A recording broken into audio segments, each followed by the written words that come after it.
Stepchild told me I was lucky to live with them. So I packed a bag, stopped paying the mortgage I'd been covering, and watched how lucky felt when rent was due. Hello, everyone. Welcome to Reddit Visuals. You ever think you know someone, really know them, until the day they look you in the eye and remind you that decency isn't something everyone's born with?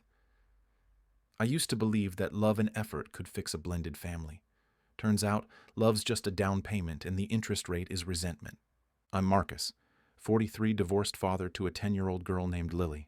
I work in construction management, nothing fancy, but I pay my bills and mind my own business. When I met Dana 3 years ago, she was a nurse, mid-30s. Funny in that exhausted but sharp way that people get after too many double shifts. She had a daughter, Emma, who was 16 at the time. Confident, sarcastic, always on her phone, and polite enough in that bare minimum for mom's boyfriend kind of way. When we started dating, I wasn't looking to replace anyone. I just wanted companionship. Dana was sweet, grounded, and after a year together, we decided to move in. She owned a small 3-bedroom house. Technically, her name was on the deed from her divorce settlement, but the mortgage was underwater, and she was barely keeping up. So we made an arrangement. I'd cover the mortgage payment, utilities, groceries, car insurance, all the daily costs, while she handled her nursing school loans and kept us afloat with her income. She joked that I was the CFO of our household. I didn't mind. I wanted stability for both our girls, Emma, now 17, and Lily, 10. At first it felt almost normal. Family dinners, movie nights, Emma rolling her eyes at my dad jokes, Lily following her around like a puppy desperate for an older sister's attention. But then the cracks showed, hairline at first, then deep enough to break through. It started with small digs from Emma. Lily's so needy. Why does your kid always eat my snacks? Can't you get her to stop humming all the time? At first, I laughed it off, trying not to make waves. Blended families take time, I told myself. But it got sharper.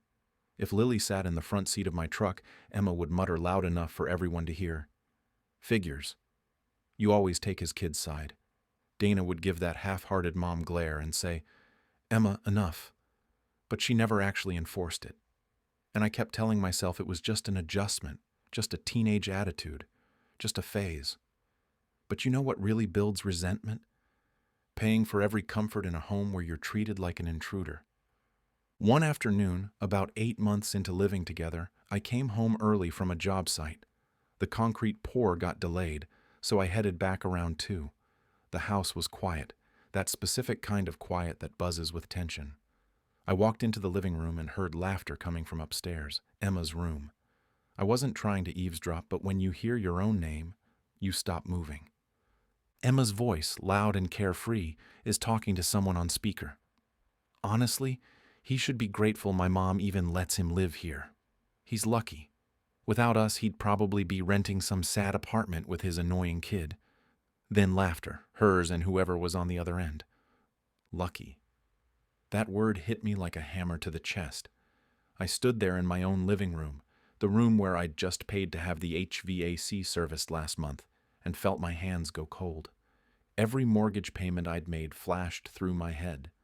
The $1,700 a month I'd been covering for 9 months. The groceries Emma practically inhaled. The car insurance I'd added her to after her fender bender. The high-speed internet she lived on. The college application fees I'd quietly paid when Dana mentioned money was tight. Lucky. When Dana came home from her shift that evening, I told her what I'd heard. She was still in her scrubs, exhausted, pulling her hair out of its ponytail. She sighed, rubbed her temples, and said, Marcus, Emma didn't mean it like that. You know how teenagers exaggerate when they're talking to friends. She's just trying to sound cool. I stared at her. Dana, she said I should be grateful to live in a house I'm paying for. She called my daughter annoying. She looked away. I'll talk to her. But she didn't. Not that night. Not the next day. Not ever. That night, I sat at the kitchen table after everyone was asleep and stared at the stack of mail, mortgage statement, utility bills, property tax notice. And for the first time I thought, what if I just stopped? What if I let them see what lucky actually looks like? But I didn't. Not yet. I wanted to give them a chance to show me some shred of respect, some acknowledgement that I wasn't just a wallet with legs. A week later, we were having dinner. Spaghetti, something simple I'd made after work. Lily was telling me about a drawing she'd made in art class, this elaborate underwater scene with jellyfish and coral. Emma interrupted, not even looking up from her phone. Why do we always have to listen to kids' stories during dinner? It's so boring. Lily's voice just stopped. Her little shoulders curled inward like she was trying to disappear. Dana gave Emma that weak mom glare, the one that means nothing, but said nothing. So I said, keeping my voice level, Emma, she's sharing something important to her. Let her finish. And Emma, with that smirk teenagers reserve for people they think they're smarter than, looked directly at me and said, "Oh, please. You're not even my dad. You don't get to tell me what to do in my own house." The silence that followed was heavier than wet concrete. I looked at Dana, waiting, praying she'd step in and say something, anything, but she just whispered, barely audible, "Emma, that's enough," like she was asking her to pass the salt, not addressing the fact that her daughter had just told me I didn't belong in a house I was literally paying for. That's when I knew. This house wasn't mine. This family wasn't mine. And respect wasn't part of the mortgage payment. I didn't yell. I didn't argue. I excused myself, tucked Lily into bed with her favorite stuffed elephant, and sat on the back porch until the sun came up, thinking about the word lucky and what it costs to be someone's convenience. The next morning, I woke up before anyone else. I made coffee in silence, then I started packing. Not everything, just enough. 2 duffel bags for me, 2 for Lily, clothes, toiletries, her favorite books, and the stuffed elephant. I loaded my truck quietly, then woke Lily up gently. "Hey, sweetheart, we're going on an adventure. Get dressed quickly, okay?" She was groggy, but excited. Kids are resilient that way. By 6:30, we were in the truck, Lily buckled in the back with her elephant, still half asleep. Before I pulled out of the driveway, I went back inside one more time. I opened my laptop at the kitchen table and logged into my bank account. Found the automatic mortgage payment I'd set up 9 months ago. $1,700, scheduled to be drafted on the 1st of every month. I clicked Cancel Recurring Payment. Just like that, next month's mortgage was Dana's problem, not mine. Then I wrote a note on the back of an envelope, left it on the counter right next to the coffee maker, where Dana would see it first thing. "You said I was lucky to live here. Emma reminded me that this isn't my house. You're right. So I'm going to let you handle it like it's yours. Lily and I are gone. This month's mortgage is paid. Good luck with next month's." I left my house key on top of the note, walked out, and drove away. The sun was just coming up, painting everything gold. Lily woke up fully about 20 minutes into the drive. "Dad, where are we going?" I looked at her in the rearview mirror. "We're going to find a place that feels like home, kiddo. Just you and me." We checked into a budget hotel that first week while I looked for an apartment. By day 3, I'd found a small 2-bedroom across town. Nothing fancy, but it had big windows, a decent kitchen, and most importantly, peace. Lily called it our quiet castle. The first night there, she drew a sign on construction paper that said, "Home, no mean people allowed," in purple crayon. I taped it to the fridge and felt something in my chest unclench for the first time in months. Meanwhile, my phone was blowing up. Dana called 6 times the first day. "Marcus, where are you? What is this? You can't just leave." I didn't answer. Then Emma texted, and the audacity was breathtaking. "Wow, so you seriously just abandoned us? Really mature. Have fun in whatever dump you're living in now." I read it, felt nothing, and deleted it. A week went by. I focused on getting Lily settled, enrolled in her new school, and establishing our routine. Then Dana called again, and this time I answered. Her voice was different, smaller. "Marcus, the mortgage is due in 3 days. I can't cover it on my own. Can you please just help us this one time? I'll talk to Emma, I promise." I took a breath. "Dana, you already talked to Emma. You just didn't say anything that mattered. I told you what she said about Lily. I told you what she said about me. And you chose to protect her feelings instead of our relationship. That's a choice you made." She started crying. "Please don't do this. We'll lose the house." I felt a pang of something, not quite guilt, but close. Then I remembered Lily's face when Emma called her annoying, when Emma told me this wasn't my house. You won't lose the house if you pay the mortgage, Dana. You're a nurse. Pick up extra shifts. Figure it out. That's what adults do. I hung up. My hands were shaking. Carol, a friend from work who'd been through a rough divorce, had told me once, the hardest part isn't leaving. It's staying gone when they try to pull you back. She was right. By week 2, the calls got frantic. Dana's tone shifted from pleading to angry. Do you know how humiliating this is? I had to call my parents for money. The electric company sent a disconnect notice. Emma's freaking out. I wanted to feel bad. Part of me did. But every time I started to waver, I'd remember the sound of Emma's laughter when she called me lucky, or Lily's shoulders curling in at the dinner table. Dana, Emma told me I didn't get to have a say in my own house because I'm not her dad. You agreed by staying silent. Actions have consequences. I'm not your consequence anymore.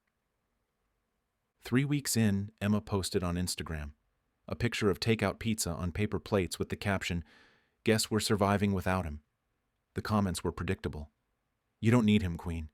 Independent women. He wasn't worth it anyway. I didn't comment, didn't react, just watched from a distance as reality started to set in for them.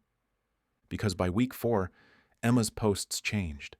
Pictures of thrift store furniture, moving day vibes, then a selfie with a Burger King uniform. First day, wish me luck. That one made me pause.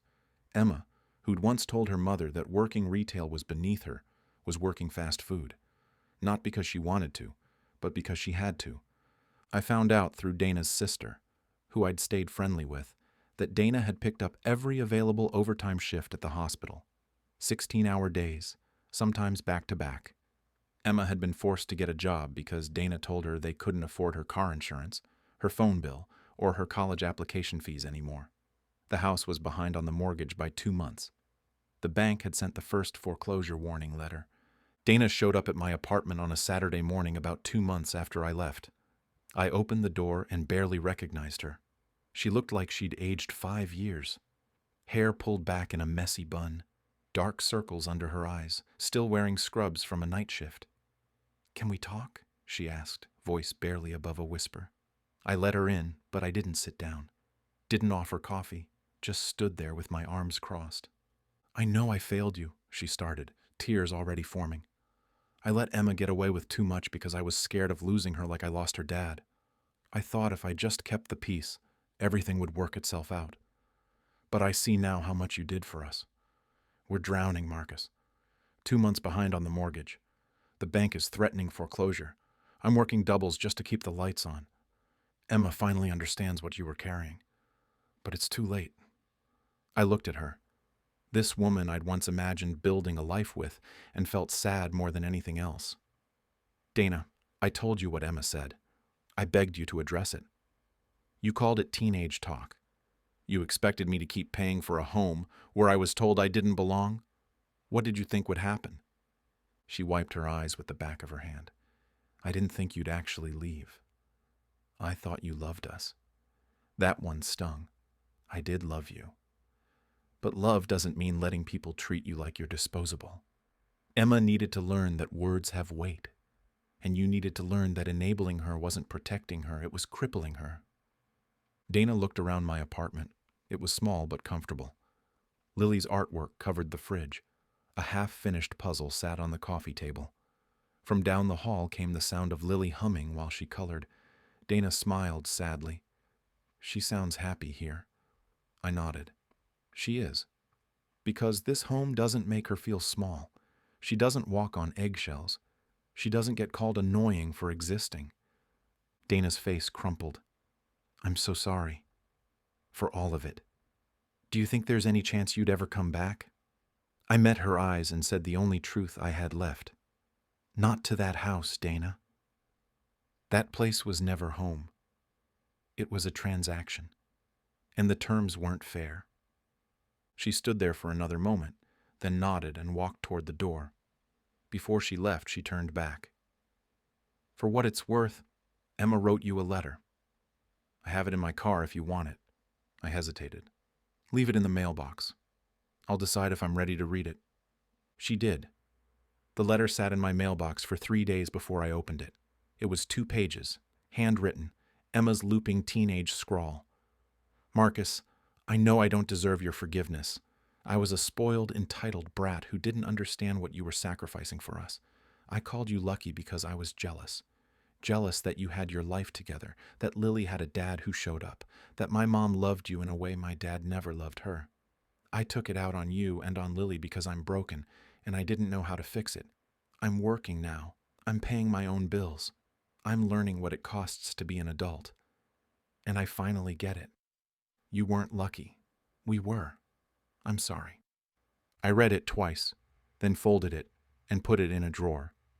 Forgiveness wasn't something I owed her, but acknowledgement mattered. 4 months after I left, Dana's house went into foreclosure. The for sale sign appeared in the yard, then sat there for weeks with no offers. Eventually, they moved into a small 2-bedroom apartment closer to Dana's hospital. Emma transferred to community college instead of the 4-year school she'd been planning on. Last I heard, she's still working at Burger King and taking night classes. Dana's still picking up overtime. Good. Not because I wanted them to suffer, but because sometimes the only way people learn is by carrying their own weight. It's been almost a year now since Lily and I moved into our quiet castle. Every Sunday morning I make pancakes while she draws at the kitchen table. We have movie nights where nobody interrupts her. We take walks where she hums and nobody tells her to stop. Last week she asked me, "Dad, do you think Dana and Emma are okay?" I thought about it. I think they're learning, sweetheart. Sometimes that's harder than being okay, but it's more important. She nodded, thoughtful in that way 10-year-olds can be. I like it here better. Me too, kiddo. Me too. Sometimes people don't realize who's holding everything together until the hands let go. I don't regret leaving. I regret that it took so long. But I'm grateful I finally learned that peace isn't something you buy by paying other people's bills. It's something you build by refusing to pay for disrespect. So tell me, was I wrong for walking away and letting them face the consequences of treating me like I was lucky just to be there? Should I have stayed and kept trying? Or did I do the right thing? Teaching them what luck really means? Let me know what you think in the comments. And if you've ever had to walk away to protect your peace and your child, share your story. I'd love to hear it. Don't forget to like and subscribe if this story hit home. It really helps the channel grow and keeps us bringing you more real-life stories every week. Thanks for watching.